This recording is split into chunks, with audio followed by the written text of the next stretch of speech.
Hello everyone and welcome to the channel No New. Today we are going to discuss the biography of late Shri Tarun Gogoi ji. The incident which you have read on the thumbnail is actually true, and later in this video I'll be telling you what that main incident was. Well, let me tell you first who Tarun Gogoi was. Now he's not among us. On 23rd of November 2020, he died due to post-COVID health issues in a hospital in Guwahati. If you do not know the character, you do not know the name, then let me tell you as always I do. Tarun Gogoi was the former Chief Minister of Assam. And not only the Chief Minister, I must say, there is an adjective that needs to be added before his name. Tarun Gogoi was the longest ever Chief Minister of Assam. He joined his office in 2001 and he was last Chief Minister in 2016. So precisely speaking, he was the Chief Minister of Assam from 2001 to 2016. That makes it 15 years. So he was the longest ever Chief Minister of Assam. Moreover, he worked for a time period. It's considered to be, or I must say, was considered to be one of the most sharpest brains of the Congress party, or Chanakya, as some of the Congress politicians refer him to. So he genuinely was a true leader and one of the biggest faces of Congress party. And now before the upcoming elections in 2021, many of the politicians, including our Prime Minister Shri Narendra Modi ji, Sonia Gandhi, Rahul Gandhi, everybody believes that Congress has, not only Congress, in fact the whole nation has witnessed a huge loss, as he was a great politician and he was going to be going to play a major role in the upcoming elections in 2021. Well, let's begin with his biography first. He was born on 1st of April in 1936 in the Assam province. As you must be knowing that before 1947 India was not independent, so India was divided, or there were majorly two sort of constituencies. One of the provinces, one were the provinces and the other was the princely states. So he was born in the Assam province on 1 April 1936 to Kamaleshwar Gogoi ji and Usha Gogoi. Kamaleshwar Gogoi was his father and Usha Gogoi was his mother. Usha Gogoi was sister of Ganesh Gogoi. If you do not know who Ganesh Gogoi was, then you need to go on Google or on YouTube as well, and you just need to type Ganesh Gogoi. Ganesh Gogoi was one of the most calibered and a famous poet of Assami language. He was the local poet of Assami language. He has written some amazing poetry, some amazing songs as well. If you are aware of the Assamese language, then you can Sri Tarun Gogoi as well. So Tarun Gogoi got his elementary education from Assam only. Jorhat basically was the place where he was born in Assam. So he got his elementary education till 6th in Jorhat only.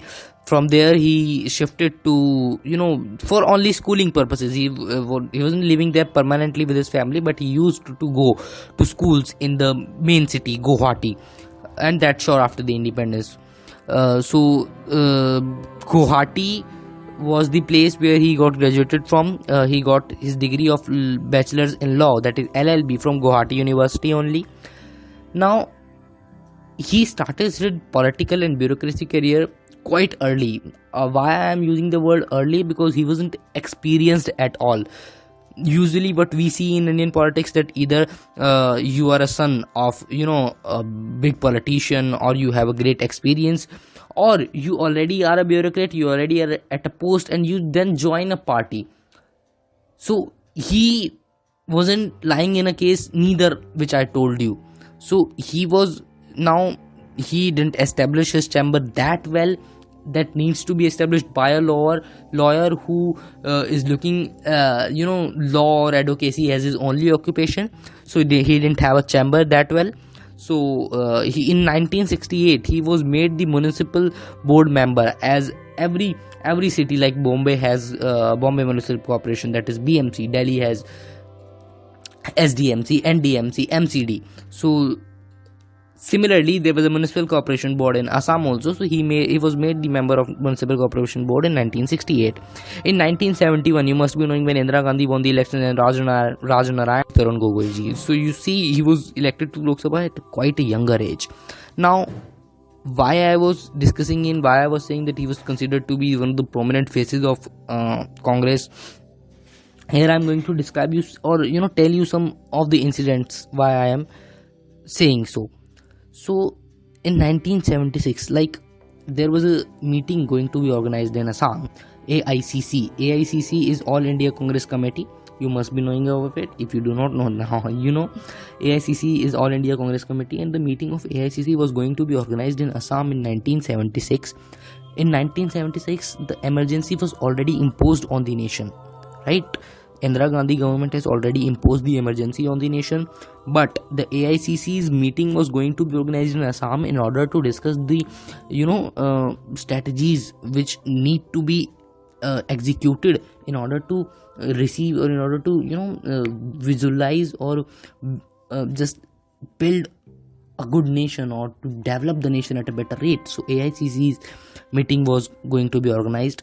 Devkant Barua was the president of AICC at that time, as now BJP has JP Nadda as his president, Sonia Gandhi is president of Congress. At that time, AICC's president was Devkant Barua. So Sanjay Gandhi, son of Indira Gandhi, you must be knowing him. Sanjay Gandhi told Devkant Barua that this meeting needs to be organized by Tarun Gogoi. Now, why did he say so? Because Sanjay Gandhi was, keeping an eye on Tarun Gogoi. He was noticing him continuously from 1968 only, that he became the member of a municipal board, and in 1971, without no experience, with no political background, at such a young age, he just became the member of parliament. He got elected to Lok Sabha. So Sanjay Gandhi was a bit sort of impressed from him. So he asked Devkant Barua to give this responsibility of organizing the meeting of AICC in Assam to Tarun Gogoi.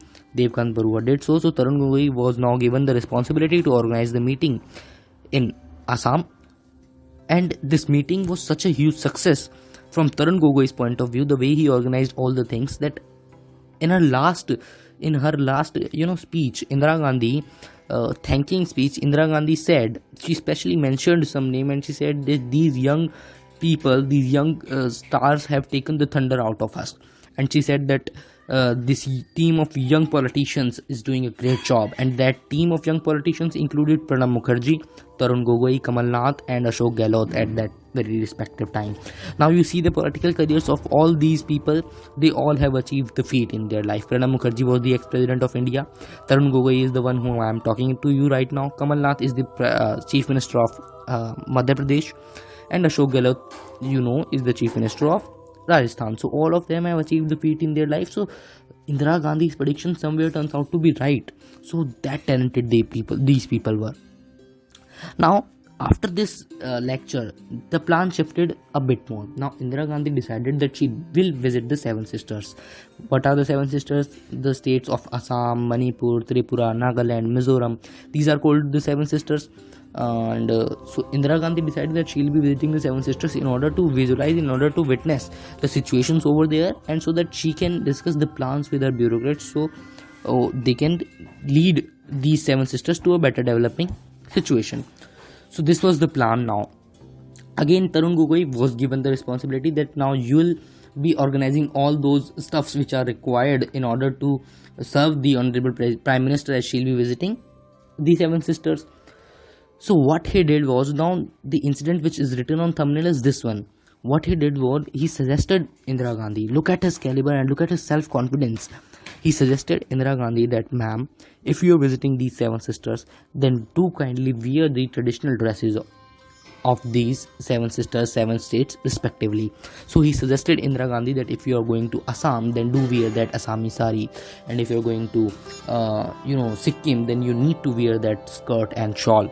And that's the point where Indira Gandhi was very impressed from him, and that's why we have written on thumbnail that this was the guy, this 40-year-old younger man was responsible to, he convinced Indira Gandhi that, ma'am, you need to wear these dresses, and wearing a dress is a very personal issue even for ourselves, and that lady was the Prime Minister of our nation.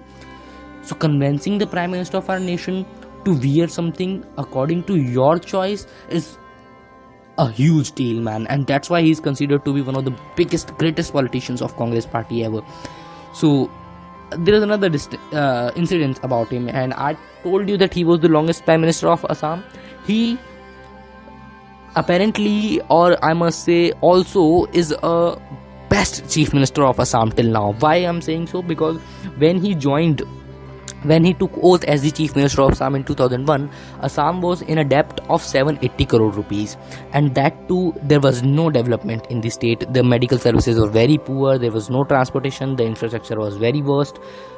Now there was a discussion going on that whether this Chief Minister will look for the normalcy first or he'll be going for the development first. Now what does normalcy means here? Normalcy is a situation where he'll be paying the debt first. Like 780 crores is a huge amount, and that too in 2001, that too over a state which is not developed services as well. So there was a big question, and there was a discussion going on among the bureaucrats whether he will go for normalcy first or he'll go for the development first. But this time Tarun Gogoi came out with a different solution. He decided to go on with the normalcy along with the development. He said that if we are looking for the normalcy only, we cannot develop the state, because at that time he didn't know that he was going to be the Chief Minister for the next 15 years. He had a vision of 5 years only. So he said that we are not going for the normalcy only, we are taking both things simultaneously. So he started working on developing incidents, he started working on developing strategies as well. He started paying the debt. What he did was he just starting building the infrastructure, so the revenue which generated from there was used to pay that debt of 780 crores. And the result was in 2009, that is 8 years after he became the Chief Minister, Assam was in surplus. There was no debt on Assam. The medical conditions was way much better than in 2001. So Assam was on a roll of developing state. And now in 2016, Assam compared to 2001 is drastically changed. It has good medical services, it has amazing tourism attraction, and it has infrastructure also.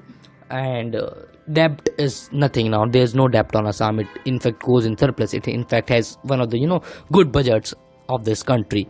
So this was Tarun Gogoi, ladies and gentlemen. This was a great character of Tarun Gogoi, and that is the main reason why I am discussing it with you today, that you are looking for the biography of Tarun Gogoi. Well, that's it in this video, and I firmly believe that this was much information to be provided about Tarun Gogoi in a lesser period of time. We'll surely look up to the mistakes. If you do go into the comment box and let us know that what were the major mistakes, we'll surely be correcting them from the very next video. If you do want to watch this video in Hindi, then there is another channel named No New Hindi. You can go to that channel by clicking on the link provided in the description box, and you can watch this video in Hindi as well. That's it for the video. Do like the video, share the video, and subscribe the channel. Thank you.